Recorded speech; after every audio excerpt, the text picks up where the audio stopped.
on doit se connaître. OK? Donc, dans ma carrière d'athlète actif, j'ai donné 9 313 625,15 coups de rame.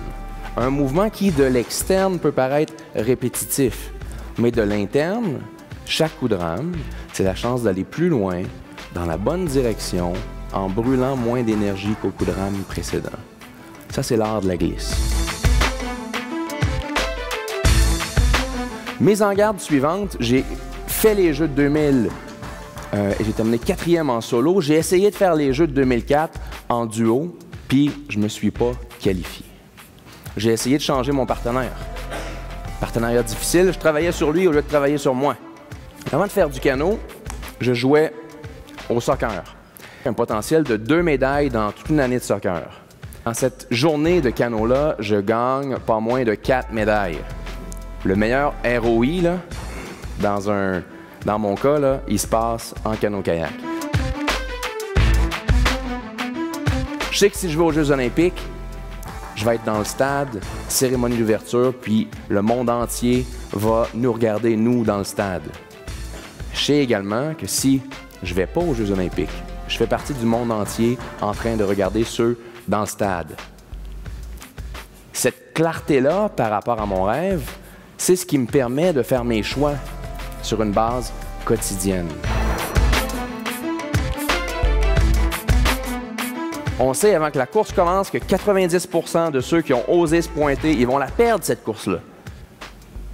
Mais on doit s'exposer, on doit se montrer vulnérable si on veut avoir un impact. Tu es avec ton client puis tu te dis ce serait important que moi j'essaie quelque chose de nouveau pour voir comment je peux m'améliorer puis je vais pouvoir sentir mon impact rapidement. Fait qu'on doit s'exposer. Le rêve, c'est la raison pour laquelle je vais me mettre vulnérable. Si c'est le rêve de quelqu'un d'autre, pas grande motivation à quitter le confort du quai.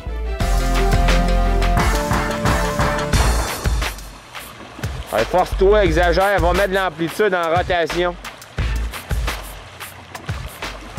Force-toi, exagère, je vous dis, essayez de détacher un quai de la rive, c'est toujours difficile. Mais le coach, c'est mon partner, moi, pour atteindre mon rêve. Puis quand je me sens le plus vulnérable, je compte sur lui. Parce que je flirte avec mes limites, puis quand le doute s'installe, là, je me dis, j'espère que c'était prévu dans le plan.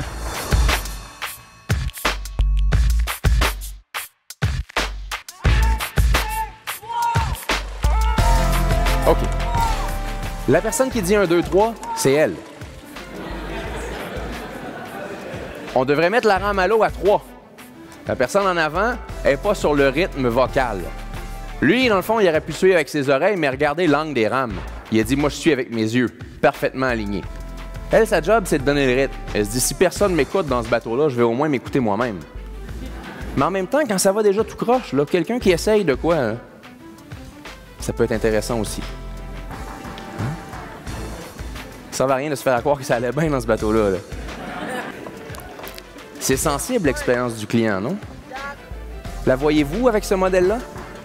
À titre d'athlète, si tu te mets à penser que ça va arriver dans 4 ans puis que ça va durer 1 minute 50, dans mon cas, là, je devenais stressé. Okay? Et c'est en travaillant avec mes équipiers, en mettant en œuvre cette dynamique-là, qu'on se couche le soir puis on dit, dans le fond, aujourd'hui, là, tout ce que je pouvais faire, je l'ai fait. Puis si je peux faire ça pendant 4 ans, la journée de la course aux Jeux olympiques, avant que la course commence, j'ai déjà été chercher ma victoire.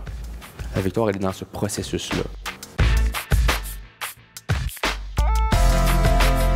On peut accomplir ce qu'on veut quand on y met l'effort, quand on suit un plan et qu'on établit nos rêves clairement. Tout le monde a un rêve et il faut bien le poursuivre.